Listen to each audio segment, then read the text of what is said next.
Hey guys, இன்னைக்கு நம்ம பார்க்க போற டாபிக் 9 to 5 ஜாப்ல சம்பாதிச்சுக்கிட்டு நமக்கான பெஸ்ட் லைஃபை உருவாக்கி வெற்றியாளன் ஆகுறது எப்படி. எல்லாரும் ஓவர் நைட்ல ஒபாமா ஆகணும்னு நினைச்சிட்டு இருக்க சமயத்துல ஒரு கூட்டம் மட்டும் அமைதியா வெற்றி அடைஞ்சிட்டே இருக்காங்க.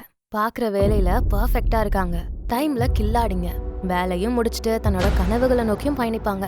ஆனா அவங்களோட பயணம் அமைதியான தொடர் பயணம். இன்னைக்கு காலையில நான் எழுந்தேன், ப்ரஷ் பண்ணேன், சாப்பிட்டேன், வேலைக்கு போனேன், கெட் ரெடி வித் மீ, இப்படி ஒவ்வொரு விஷயத்தையும் அவங்க ஃபேஸ்புக், இன்ஸ்டாகிராம்லாம் போட மாட்டாங்க. அடுத்தவங்களோட திருப்தியும் உத்தரவையும் நோக்கி அவங்க ஓட மாட்டாங்க. அவங்களுக்குன்னு ஒரு நோக்கம், அவங்களுக்குன்னு ஒழுக்கம், அமைதியில தன்னைத்தானே வளர்த்துட்டு இருப்பாங்க. அந்த கூட்டம் வேற யாரும் இல்ல, 9 to 5 வாரியர்ஸ். இந்த கூட்டத்துல நீங்க ஒரு ஆள் ஆகணும், அமைதியா எல்லா விஷயத்திலயும் வெற்றியை பார்க்கணும்னா இந்த பதிவை ஸ்கிப் பண்ணாம கடைசி வரை கேளுங்க. நம்ம ஆடியன்ஸ்க்கு யூஸ்ஃபுல்லா இருக்கக்கூடிய ப்ரமோஷன் பண்ணணும்னா கீழே டிஸ்கிரிப்ஷன்ல இருக்க இன்ஸ்டாகிராம் லிங்க் இல்ல இமெயில் ஐடி கிளிக் பண்ணி எங்களை காண்டாக்ட் பண்ணுங்க. இப்ப இருக்க மாடர்ன் உலகத்தை பொறுத்தவரை நம்ம இருமுனா தும்முனா கூட அதை சோஷியல் மீடியால போடணும். நான் லேட் நைட்ல இவ்ளோ சம்பாதிக்கிறேன்னு ஒவ்வொரு ஸ்டெப்பையும் பதிவு பண்ணணும். ஆமா, இது வெளிப்படையா தெரியறப்போ மக்களுக்கு மோட்டிவேஷன் ஆகும் தான். ஆனா உண்மையான வெற்றியும் வளர்ச்சியும் மறைவாதான் நடக்கும். பேம்பு மரம், அதை நட்டு வச்ச அப்புறமா பல வருடங்களா அது வளரவே வளராதான். ஆனா வருஷங்களுக்கு அப்புறம் திடீர்னு அதோட தண்டு வெளியாக ஆரம்பிச்ச அடுத்த சில நாட்கள்லயே யாரும் எதிர்பார்க்காத அளவுக்கு வேகமா உயரமா வளர்ந்து நிற்கும். இது எப்படி இவ்ளோ வருஷம் வளராம ஜஸ்ட் வெளியே வர அடுத்த நொடியில எப்படி இவ்ளோ வேகமா வளர்ந்தது? ஏன்னா அத்தனை வருஷம் அது சைலண்டா யாருக்கும் வெளியே தன்னை காட்டிக்காம உள்ளுக்குள்ள தன்னோட வேற படர்த்தி அதை வலிமையாக்கிடுச்சு. அடித்தளமான வேற பலமாக்குனதாலதான் அது வெளியே வந்த அடுத்த நிமிஷமே வேகமா வளர்ந்து தன்னோட உயரத்தை பார்த்து எல்லாரும் பிரமிக்க வைக்கிற மாதிரி செஞ்சிருது. சோ இந்த 9 to 5 வாரியர்ஸும் இப்படிதான் பண்ண போறாங்க. அமைதியா தன்னோட காய நகர்த்தி திடீர்னு எல்லாரையும் ஆச்சரியப்படுத்துற விதத்துல வளர போறாங்க. ஏன் இந்த அமைதி தான் நம்மளோட சூப்பர் பவர்? நம்ம என்ன பண்றோம், எதுக்காக பண்றோம், இப்படி எதையும் ஊர் முழுக்க பரப்பிக்காம சைலண்டா பண்ணோம்னா அட்வைஸுங்கிற பேர்ல யாரும் வந்து உங்களை குழப்பி விட மாட்டாங்க. ஏன்னா நீங்க என்ன செய்றீங்க, என்ன ட்ரை பண்றீங்க, இப்படி எதுவுமே அவங்களுக்கு தெரியாது. சோ எதுவும் கெடுத்து விட குழப்பி விட முடியாது. மொத்தத்துல வெளியே இருந்து எந்த ப்ரெஷரும் இருக்காது. அப்புறம் ரொம்ப முக்கியமான விஷயம் என்ன தெரியுமா? நம்ம சின்ன வயசுல இருந்தே பாராட்டுக்கு ஏங்கி ஏங்கி தான் வளர்றோம். ஸ்கூல்ல டீச்சர் ஏதாவது கேள்வி கேட்டா மிஸ் நான் சொல்றேன்னு நம்ம கையை தூக்க அடிச்சுப்போம். ஏன்னா நம்ம கரெக்டா சொன்னா மிஸ் வெரி குட் அப்படின்னு நம்மள எல்லாரும் முன்னாடியே பாராட்டுவாங்க. அதனாலேயே நம்ம எல்லா விஷயத்தையும் வெளிப்படையா பண்ணுவோம், அப்ரூவலுக்காக பண்ற மாதிரியே பண்ணுவோம். ஆனா நம்ம அமைதியா இருக்கப்போ நம்மளோட மொத்த ஃபோக்கஸும் நம்ம பண்ற வேலையை எப்படி பண்றது அப்படிங்கிற அந்த எக்ஸிகியூஷன்ல மட்டும்தான் இருக்கும். வேற யார பத்தியும் நம்ம யோசிக்க மாட்டோம். உண்மையாவே எதுல நல்ல ப்ராக்ரஸ் கிடைக்குமோ அதுலதான் நம்மளோட ஆழமான கவனம் இருக்கும். சரி, எப்படி நம்ம வாழ்க்கைய இது சார்ந்து வடிவமைக்கிறது? காலையில 9 to 5 நம்ம வேலைக்கு போனா அதுல இருந்து நம்ம பில்லு கட்ட காசு கிடைக்குது, நம்ம செலவுக்கான காசு கிடைக்குது. ஆனா அப்புறம் அந்த 5 to 9 இருக்கே, அதுதான் நம்ம எதிர்காலத்தை கட்டமைக்கும். தெளிவா சொல்றேன், காலையில 9 மணில இருந்து சாயந்தரம் 5 மணி வரை நம்ம பார்க்கக்கூடிய வேலையில சம்பளம் கிடைக்கும், அன்னைக்கு வாழ்க்கைய ஓட்ட முடியும். ஆனா சாயந்தரம் 5 மணில இருந்து அடுத்த நாள் காலையில 9 மணி வரை நம்ம யாருக்குமே வேலை பார்க்க தேவையில்ல. நமக்கான நேரமா அதை மாத்திக்கலாம். எப்படி இதை ப்ராப்பரா வடிவமைக்கிறது அப்படின்னு சொல்றேன். காலையில 5 மணிக்கு எழுந்துக்கோங்க. இது உங்களுக்கான நேரம், ரொம்ப அமைதியான நேரம். உங்களை நீங்க இம்ப்ரூவ் பண்ணிக்க, உங்க மூளையை சிறப்பா செயல்பட வைக்க இந்த டைமை நீங்க யூஸ் பண்ணிக்கோங்க. 8 மணி வரை உங்களுக்கான பெஸ்டான நேரத்தை நீங்க செலவு பண்ணலாம். அடுத்ததா 8 மணிக்கு நீங்க வேலைக்கு போறதுக்காக ரெடியாக ஆரம்பிப்பீங்க. அப்புறம் 9 மணிக்கு வேலைக்கு கிளம்புவீங்க. ஈவினிங் 5 மணி வரை உங்களுக்கான வேலை நேரம். நீங்க ஆஃபீஸ்ல என்னெல்லாம் பண்றீங்களோ அதெல்லாம் பெஸ்டா பண்ணுங்க.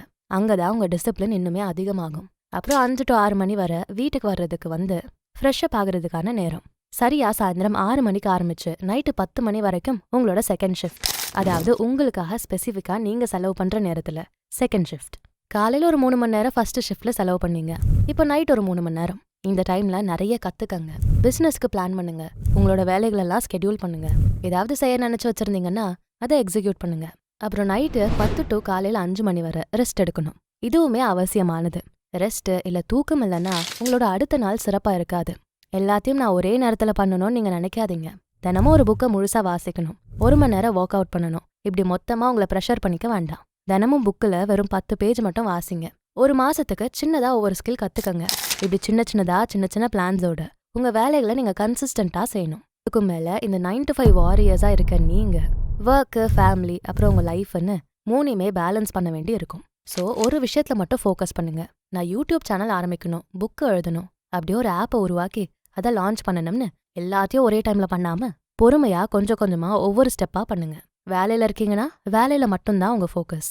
இந்த ஒரு மாசம் கிட்டார் மட்டும்தான் கத்துக்க போறீங்கன்னா பியானோ பக்கம்லாம் தலை வச்சு கூட படுக்கக்கூடாது. ஒரு விஷயத்த ஃபோக்கஸ் பண்ணி கத்துக்கிட்டாதான் உங்களால அதுல மட்டும் தெளிவா இருக்க முடியும். அப்புறம் உங்களோட டைமை பிரிச்சு பிரிச்சு பிளாக் பண்ணுங்க. சாயந்தரம் 6 மணிலேருந்து நைட்டு 10 மணி வரை உங்களோட செகண்ட் ஷிஃப்ட்னு சொன்னேன். அதுலயே நீங்க டைமை பிரிங்க. 6 to 6:30 வரை டின்னர் சாப்பிடணும், ஃபேமிலி டைம் இப்படி பிரிச்சுக்கலாம். 6:30 to 8 வரை உங்க பிசினஸுக்கான பிளான். 8 to 9 கத்துக்கணும், ஏதாச்சும் கோர்ஸ் படிக்கணும், புக்ஸ் கத்துக்கணும். அப்படி 9 to 10 வரை நாளைக்கு என்ன பண்ண போறீங்கன்னு பிளான் பண்றது, ஜேர்னலிங் பண்றது. இப்படி உங்களோட டைமை பிரிச்சு பிரிச்சு அந்தந்த வேலைக்குன்னு பிளாக் பண்ணிக்கணும். உங்க கவனத்தை எதுக்கும் சிதறடிக்காதீங்க. டிஸ்ட்ராக்ஷன் மோட ஆஃப் பண்ணுங்க. உங்க போன்ல இருந்து உங்களுக்கு எந்த தொந்தரவும் வரக்கூடாது. ஏர்பிளேன் மோட்ல போட்டுடுங்க. நீங்க உங்களோட மிஷன் இது மட்டும்தான் உங்க கவனத்துல இருக்கணும். போர் அடிக்கலாம், என்னடா இது தினமும் இதே கத்துக்கிறோமேனு தோணலாம். ஆனா போர் அடிக்கிறப்ப கூட ஒரு விஷயத்த நீங்க செய்றீங்கன்னா அதுதான் டிசிப்ளின். டெய்லி காலையில எழுந்ததும் பிரஷ் பண்ணிட்டு தானே சாப்பிடுறீங்க. அதையே உங்களுக்கு போர் அடிக்கல, ஏன்னா அதை நீங்க டிசிப்ளினா பண்றீங்க. டிசிப்ளினா அதை மாத்திக்கிட்டீங்க. தினமும் நான் பிரஷ் பண்ணாதான் எனக்கு சாப்பிட மனசு வரும், இல்லனா பைத்தியம் பிடிக்கும். இப்படி ஸ்ட்ரிக்டான டிசிப்ளினா மாத்திக்க போய்தான் ஒரு நாள் கூட பிரஷ் பண்ணாம இருக்க உங்களுக்கு மனசு வர மாட்டேங்குது. ஸோ போரே அடிச்சாலும் நீங்க ஸ்ட்ரிக்டா டிசிப்ளினோட எல்லாத்தையுமே ஃபாலோ பண்ணணும். சந்தேகம் வரும், எங்க நம்ம ஜெயிக்க மாட்டோமோ, நம்மளால முடியாதோ, இது ஒர்க் ஆகாதோ அப்படிங்கிற டவுட் எல்லாம் வரும். அதையுமே நீங்க ஃபேஸ் பண்ணி ஜெயிக்கணும். அஃபர்மேஷன் சொல்லுங்க. நான் ஜெயிச்சுக்கிட்டு இருக்கேன், நான் வெற்றியை பார்த்துக்கிட்டு இருக்கேன், நான் பண்ற வேலைங்க பெஸ்டா போய்கிட்டு இருக்கு. இப்படி இப்ப இருந்த தருணத்துல நீங்க ஆசைப்பட்ட எல்லாமே நடக்கிற மாதிரி அஃபர்மேஷன்ஸை உருவாக்கி எழுதிக்கோங்க. ஜேர்னல் மாதிரி ரெடி பண்ணி வச்சுக்கோங்க. சின்ன வெற்றியா இருந்தாலும் அதை ட்ராக் பண்ணுங்க. சின்ன வெற்றியா இருந்தாலும் அதை டிக் பண்ணி சந்தோஷப்பட்டுக்கங்க. அப்பப்போ உங்க எதிர்காலத்தை இப்ப நிஜமா நடக்கிற மாதிரி கற்பனை பண்ணுங்க. இதை செஞ்சா உங்களுக்கு டவுட் வர்றது கம்மியாகும். இது நடந்துட்டு இருக்கு, நான் அச்சீவ் பண்ணிட்டே இருக்கேன்னு நீங்க முன்னேறி போக ஆரம்பிச்சிருவீங்க. ரொம்ப முக்கியமா உங்க எனர்ஜியை பாதுகாத்துக்குங்க. நீங்க ஒரு நல்ல பாசிட்டிவ் எனர்ஜியில டிராவல் பண்ணிட்டு இருப்பீங்க. அப்போ இடையில நெகட்டிவ் எனர்ஜி வந்துடக்கூடாது. புறம் பேசுறது தவிர்த்துக்கங்க. யாரையாவது மட்டம் தட்டி பேசுற இடத்துல நீங்க இருக்கவே கூடாது. அவங்களுக்கு ஜால்ராலா அடிக்கக்கூடாது. உங்களோட மன அமைதியை பாதுகாத்துக்கங்க. உங்களோட பாசிட்டிவ் எனர்ஜியை பாதுகாத்துக்கங்க. ஏன்னா அந்த எனர்ஜியை சார்ந்துதான் உங்க கனவுகள் இருக்கு. உங்க கனவுகள் நிஜமாகணும்னா உங்க எனர்ஜி சிறந்ததா இருக்கணும். அப்புறம் இதெல்லாம் நான் பண்றேன், நான் 9 to 5 வேலை பார்க்கறேன், ஆனாலும் என்னால இதெல்லாம் பண்ண முடியுதுன்னு சீன் போடவோ இல்ல மற்றவங்களுக்கு மோட்டிவேஷனலா இருக்கணுமோ அப்படிங்கிறதுக்காகலாம் அதை நீங்க போஸ்ட் பண்ண தேவையில்லை. உங்க வெற்றியும் உங்க ரிசல்ட்டும் அவங்களுக்கு தெரிஞ்சா போதும். நீங்க என்னெல்லாம் பண்ணிட்டு இருக்கீங்கன்னு ரிசல்ட்டுக்கு முன்னாடி எல்லாத்தையும் போஸ்ட் பண்ணணும்னு அவசியம் இல்லை. அப்படியே அவங்களுக்கு நீங்க மோட்டிவேஷன் கொடுக்கணும்னாலும் தினமும் நீங்க உங்க ப்ராக்ரஸை ரெக்கார்ட் பண்ணி வச்சுக்கிட்டே வாங்க. ரிசல்ட்டை அடைஞ்சதுக்கு அப்புறமா, அதாவது நீங்க வெற்றி அடைஞ்சதுக்கு அப்புறம் அது எல்லாத்தையும் ஒன்னொன்னா போஸ்ட் பண்ணி மற்ற மக்களையும் ஊக்குவிங்க. முன்னாடியே நீங்க இதெல்லாம் போஸ்ட் பண்ணா ஒன்னு உங்க மோட்டிவேஷன் கம்மியாகிற சான்ஸ் இருக்கு. ஏன்னா இன்ஸ்டன்ட் கிராட்டிஃபிகேஷன் உங்களுக்கு இதுலயே கிடைச்சிரும். ஸோ அந்த ரிசல்ட் அடையிறதுக்கான மோட்டிவேஷன் கம்மியாயிடும். அதையும் தாண்டி சில பொறாம பிடிச்சவங்க இருப்பாங்க, அவங்களும் உங்களை டிஸ்டர்ப் பண்ணுவாங்க. வேணும்னே நெகட்டிவ் எனர்ஜி எல்லாம் தருவாங்க. அது உங்களோட பாசிட்டிவான எனர்ஜியை தொந்தரவு பண்ணிடும். ஒருவேளை உங்களுக்கு இதுல சப்போர்ட் வேணும்னு நினைச்சீங்கன்னா உங்களுக்குன்னு ஒரு குறிப்பிட்ட ஆளுங்களை மட்டும் நெருக்கமா வச்சுக்கோங்க. யார் உங்களை உண்மையா சப்போர்ட் பண்ணுவாங்களோ அவங்களுக்கு மட்டும் நீங்க குறிப்பிட்ட விஷயங்களை, உங்க இலக்குகளை ஷேர் பண்ணுங்க. அவங்ககிட்டயும் எல்லாத்தையும் பகிர்ந்துக்க வேண்டாம். உங்களுக்கே தெரியும் யார் எனக்கு உண்மையா சப்போர்ட் பண்ணுவா, யார் என்னை இன்னும் பாசிட்டிவா மோட்டிவேட் பண்ணுவான்னு. அவங்ககிட்ட நீங்க உங்க கோல்ஸை பத்தி பகிர்ந்துக்கங்க. நிறைய நீங்க சொல்லிட்டீங்கன்னா அதுவுமே உங்களோட மோட்டிவேஷனை குறைச்சிரும். இது அறிவியல் ஆராய்ச்சியில கண்டுபிடிச்சிருக்காங்க. ஒரு மனுஷன் தன்னோட இலக்கை அடையறதுக்கு முன்னாடியே அதை பத்தி நான் இதை தான் பண்ண போறேன், இந்த இலக்கை அடைய போறேன்னு தன்னை சுத்தி உள்ளவங்க கிட்ட பகிர்ந்துகிட்டே இருக்கப்போ அவனோட மூளை டோபமைனை முன்னாடியே ரிலீஸ் பண்ணிடும். இதனால அதே இலக்கை அடையணுங்கிற உங்க மோட்டிவேஷன் கம்மியாயிடும். ஏற்கனவே அதை அடைஞ்ச மாதிரி நீங்க டோபமைனை ரிலீஸ் பண்ணதால தான் இது நடந்திருக்கு. ஸோ உங்களுக்குன்னு ஒரு வொர்த் இருக்கு, உங்களுக்கு ஒரு திறமை இருக்கு. அது ஜஸ்ட் லைக்ஸுக்காக, ஃபாலோவர்ஸ்க்காக, இதெல்லாம் பாராட்டுவாங்க அப்படிங்கிறதுக்காக வேஸ்ட் பண்ணிடாதீங்க. எல்லாரும் என்னை மோட்டிவேட் பண்ணணும், பாராட்டணும், நான் செய்யறது பெஸ்ட்டுன்னு சொல்லணும்னு எதிர்பார்க்காம பேம்பு மரம் மாதிரி சைலண்டா உங்களை நீங்க வளர்த்துக்கணும். அப்புறம் உங்க வேலையை உங்களோட பெரிய எதிரியா பார்க்க வேண்டாம். 9 to 5 ஜாப் அப்படிங்கிறது ரொம்ப மோசமானதில்ல. அதை தாண்டி நீங்க வேலை பார்க்கறப்ப தான் ஸ்ட்ரெஸ் ஆவீங்க. இந்த 9 to 5க்கு என்ன வேலை பண்ணணுமோ, என்ன சம்பளம் கிடைக்கணுமோ அது கரெக்டா இருக்குன்னா இந்த வேலை தான் உங்களோட மிகப்பெரிய இன்வெஸ்டா. இந்த சம்பளத்தை வச்சு நீங்க கத்துக்கிறதுக்காக, நீங்க நிறைய விஷயம் செய்யறதுக்காக பில்ட் பண்ணிக்க முடியும். உங்களுக்காக தனி வாழ்க்கை இதை வச்சு அமைச்சுக்கவும் முடியும். இந்த 9 to 5 ஜாப்ல உங்களால டிசிப்ளினோட எப்படி இருக்கணும்னு கத்துக்க முடியும். ப்ரொஃபஷனலா நடந்துக்க கத்துக்க முடியும். ஒரு சிஸ்டம்ல எப்படியெல்லாம் நிறுவனம் இயங்குது, நாமளும் ஒரு நிறுவனத்தை உருவாக்குனா எப்படி இயக்கலாம், இப்படி பல பாடங்களை கத்துக்க முடியும். இந்த வேலையை ஸ்ட்ரெஸ்ஸா மட்டுமே பார்க்காம இதுல இருந்து என்ன பாடங்களை கத்துக்கலான்னு பாருங்க. எல்லாரோடையும் நல்லா பழகுங்க. நாளைக்கு நீங்க ஒரு பிசினஸே ஆரம்பிச்சாலும் உங்க கூட வேலை பார்க்குற கலீக்ஸ், உங்களோட கிளையன்ஸ் எல்லாம் கூட உங்க கஸ்டமர்ஸ் ஆகலாம். உங்களோட கொலாப் வச்சுக்கலாம், யாருக்கு தெரியும். ஸோ ஃபேக்கா இருக்காம ஓப்பனா நீங்களா இருங்க.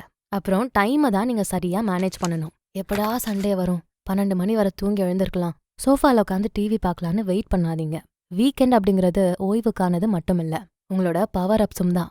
அடுத்த வாரம் என்ன பண்ணலான்னு பிளான் பண்ணலாம். போன வாரம் என்ன பண்ணோம், என்ன தப்பு நடந்துச்சுன்னு அலசி ஆராயலாம், அதை சரி பண்ணலாம். இன்னும் நல்ல ப்ராஜெக்ட்டுகள்லாம் பிளான் பண்ணி பண்ணலாம். இப்படி வீக்கெண்ட்ல நல்ல விஷயங்கள் பண்ண நிறைய டைம் இருக்கு. ஏன்னா 9 to 5 நீங்க ஒர்க் பண்ண போறதில்ல. அந்த டைமை முழுசா உங்களுக்காக நீங்க யூஸ் பண்ணிக்கலாம். இந்த ரூல் ஆஃப் 3 யூஸ் பண்ணுங்க. வாரத்துக்கு 3 இலக்குகளை செட் பண்ணுங்க. ஒரு இலக்கு பெருசா இருக்கணும், ஒரு இலக்கு சின்னதா இருக்கணும், ஒரு இலக்கு மீடியமா இருக்கணும். இந்த அளவுல செட் பண்றப்போ அதை பிளான் பண்ணி அடைஞ்சிட முடியும். உங்களுக்கும் ஸ்ட்ரெஸ் ஆகாது. டைமை மேனேஜ் பண்ணவே முடியலன்னா உங்க டைமை தான் நீங்க கணக்கு பண்ணணும். எத்தனை மணி நேரம் நீங்க தூங்குறீங்க, எத்தனை மணி நேரம் நீங்க நெட்ஃபிளிக்ஸ்ல உட்காந்துருக்கீங்க, எவ்வளோ நேரம் இன்ஸ்டாகிராம் பாக்குறீங்க, இதெல்லாம் நோட் பண்ணுங்க. ஃபோன்லேயே ஸ்கிரீன் டைம் காட்டும். அதெல்லாம் நீங்க கவனிச்சாதான் எங்கெல்லாம் உங்க நேரம் வேஸ்ட் ஆகுதுன்னு தெரியும். ஒரு நாளைக்கு சாதாரண மனுஷன் ஒரு 6 மணி நேரம் தான் தூங்கணும்னு சொல்றாங்க. சரி, நிறைய காரணங்களால எக்ஸ்ட்ரா 3 மணி நேரம் போட்டு 9 மணி நேரம்னே வச்சுப்போமே. அதை தாண்டி நீங்க தூங்கிட்டீங்கன்னா நீங்க ஒவ்வொரு செகண்டையும் வேஸ்ட் பண்ணிட்டீங்கன்னு அர்த்தம். இந்த அமைதி நேரத்துல உங்களுக்காக நீங்க ஒரு பிராண்டை உருவாக்க நினைச்சீங்கன்னா அமைதியா உங்களோட வேலையை ஆரம்பிங்க. பிளாக்ஸ் பண்ணுங்க, லிங்க்டின்ல நிறைய கண்டென்ட் எழுதுங்க, உங்க பிராண்ட் எல்லாருக்கும் தெரிய வரட்டும். வீடியோஸை உருவாக்குங்க, பாட்காஸ்ட் ரிலீஸ் பண்ணுங்க. வைரல் ஆகணும் அப்படிங்கிற அவசியமெல்லாம் இல்ல. தினம் நீங்க டிசிப்ளினோட தொடர்ந்து இதை பண்றீங்களா, நல்ல மதிப்புள்ள விஷயத்த பண்றீங்களாங்கிறது தான் முக்கியம். எக்ஸ்பர்ட் ஆகணுங்கிற அவசியம் இல்ல. யாருமே இங்க எக்ஸ்பர்ட் இல்ல. கற்றது கைமண் அளவு, கல்லாதது உலகளவுன்னு சொல்லுவாங்க. இங்க எல்லாருமே கத்துக்கிட்டே இருக்கக்கூடிய மாணவர்கள் தான். எல்லாம் அறிஞ்ச மகான்னு சொல்றவங்க கூட இன்னும் புது விஷயங்களை கத்துக்கிட்டே தான் இருப்பாங்க. சோ நீங்க கத்துக்கிட்டே அடுத்தவங்களுக்கும் கத்துக் கொடுக்கலாம். உங்க உடல் ஆரோக்கியத்தை நீங்க கட்டமைக்கணும்னா சைலண்ட் வாரியர்ஸா வேலை செய்யுங்க. லிஃப்ட் யூஸ் பண்ணாம படியில ஏறி போங்க. வேலையை முடிச்சுட்டு கொஞ்ச நேரம் வாக்கிங் பண்ணுங்க. காலையில எழுந்து கை காலை ஸ்ட்ரெச் பண்ணுங்க. வாரம் ஒரு வாட்டி சண்டேல சாட்டர்டேல ஜிம்முக்கு போங்க. எனர்ஜி ட்ரிங்க்கு, ஜங்க் ஃபுட்டு இதெல்லாம் வேண்டாம். ரொம்ப கிரேவிங்ஸா இருக்கா, எப்பயாவது சாப்பிட்டுக்கலாம். மற்ற நேரமெல்லாம் ஆரோக்கியமான உணவுகளை சாப்பிட்டு முடிஞ்சளவு தண்ணி சத்தோட இருக்கிறதா சாப்பிட பாருங்க. தண்ணி குடிக்காம இருக்கிறதா நம்ம பசங்க பண்ற பெரிய தப்பே. நல்லா தண்ணி குடிச்சாலே உடம்புக்கு எல்லா சத்தும் சிறப்பா போய் சேர்ந்துரும். உங்க தூக்கம் சரியா இருக்கான்னு பாத்துக்கங்க. தினமும் 6 to 8 மணி நேரம் நீங்க தூங்கணும். எந்த தொந்தரவும் இல்லாம நல்லா தூங்கணும். அப்போதான் நீங்க எல்லாமே சரியா பண்றீங்கன்னு அர்த்தம். விடிய விடிய தூங்காம உட்கார்ந்துருந்தா மற்ற விஷயங்கள் பண்ணியும் உங்களுக்கு எந்த யூஸும் இருக்காது. இதெல்லாம் நீங்க பண்றீங்கன்னா கொஞ்சம் கொஞ்சமா உங்களுக்கான சாம்ராஜ்யத்தையே நீங்க கட்டமைச்சிருவீங்க.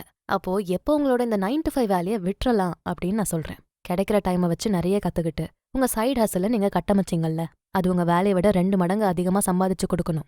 அடுத்த 1 வருஷத்துக்காக செலவு பண்ண வேண்டிய காசு உங்க கையில இப்ப இருக்கணும். நீங்களே ஒரு சிஸ்டமை உருவாக்கி வச்சிருக்கணும். அந்த சிஸ்டம் ரொம்ப சின்னதா இருந்தாலும் பரவாயில்ல.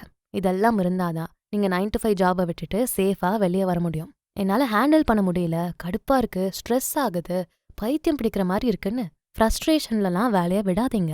அடுத்த கட்டத்துக்கு போக நீங்க ஒரு பாலத்தை கட்டமைச்சிட்டா மட்டும்தான் உங்க வேலையை நீங்க விடணும். இல்லனா நீங்க இப்ப சொன்ன எல்லாமே ரெட்டிப்பாதான் ஆகும், குறையாது.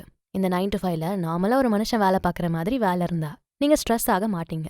பிசினஸ் பிளான் ஒன்று வச்சுக்கோங்க, அதுல தெளிவா இருங்க. சைட்ல சேஃப்டிக்குன்னு நான் சொன்ன மாதிரி அடுத்த 1 வருஷத்துக்கான செலவு காசு உங்ககிட்ட இருக்கணும். அடுத்த 3 மாசத்துக்கான காசாச்சும் இருக்கணும். அதை பக்காவா மெயின்டைன் பண்ணிக்கிட்டே வாங்க. சோ எல்லாத்தையும் நீங்க வெளிப்படுத்தி பந்தா பண்ணி தான் ஜெயிக்கணும்னு இல்லை.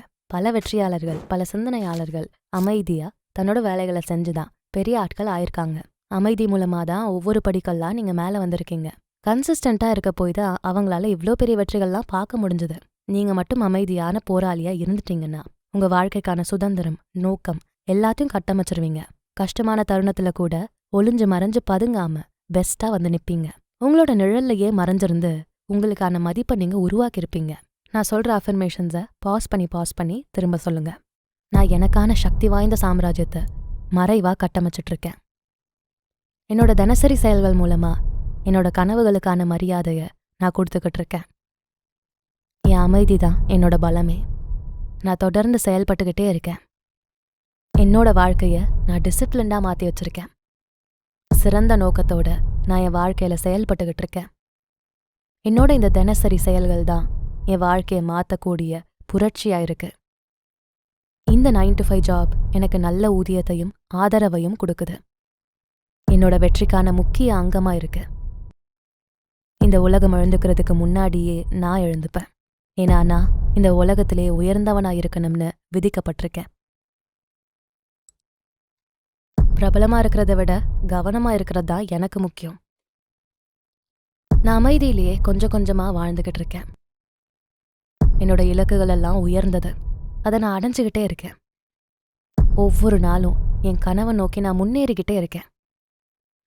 சக்தியோட வலிமையோட என்ன நான் வழி நடத்திக்கிட்டே இருக்கேன். நேரத்தை நான் சிறப்பா பயன்படுத்துறேன். என்னோட மைண்டு யாருக்குமே அசைக்க முடியாத கவனத்தோட செயல்பட்டுக்கிட்டே இருக்கு. என்னோட சின்ன சின்ன வெற்றிகளையும் நான் அமைதியில கொண்டாடிக்கிட்டே இருக்கேன். என் வெற்றியில நடக்கிற ஒவ்வொரு ப்ராசஸையும் நான் மதிக்கிறேன். என்னோட கனவுகள் எல்லாமே உண்மையானது, மதிப்பு மிகுந்தது. நான் அமைதியா இருக்கலாம், ஆனா என்னோட வெற்றிகள் எல்லாம் இப்போ சத்தமா பேரொலியோட முழங்கிட்டு இருக்கு. சொல்லிட்டீங்களா? இந்த எல்லா அஃபர்மேஷன்ஸும் உங்களை பத்தினது. நீங்க வெற்றியாளனா தான் இருக்கீங்க. உங்களால முடிஞ்ச எல்லாத்தையும் செஞ்சுக்கிட்டே இருக்கீங்க. உங்களோட உடல், மனம், ஆன்மா 3மே வெற்றிக்காக நிர்ணயிக்கப்பட்டிருக்கு. ஸோ 9 to 5 வாரியர்ஸ், கவலைப்படாதீங்க. இந்த வேலையும் உங்களோட ஒரு நல்ல நண்பன் தான், நல்ல இன்வெஸ்டர். இது உங்களோட இந்த அமைதி இப்போ இந்த பிரபஞ்சம் முழுக்க பேரொலியா கேட்டுக்கிட்டு இருக்கு. அது முழங்கிட்டு இருக்கு. சரியான நேரம் வரும்போது அந்த பேரொலி இந்த உலகத்துக்கு ரொம்ப சத்தமா கேட்கும். இந்த உலக மக்கள் வியக்கிற அளவுக்கு சத்தமா கேட்கும். ஸோ இன்னும் ஏன் வெயிட் பண்றீங்க? உங்களால முடியும். இப்பவே ஆரம்பிங்க. இந்த வீடியோ கண்டிப்பா உங்களுக்கு பிடிச்சிருக்கும்னு நம்புறேன். இந்த வீடியோவை லைக் பண்ணிட்டு உங்க ஃப்ரெண்ட்ஸ் அண்ட் ஃபேமிலிக்கு ஷேர் பண்ணுங்க. நம்ம channels Beyond the Ordinary and Body and Soul Tamil ரெண்டுத்துக்கும் சப்ஸ்கிரைப் பண்ணிட்டு பெல் ஐக்கானை அழுத்திருங்க. நான் உங்களை அடுத்த வீடியோல பார்க்குறேன். நன்றி.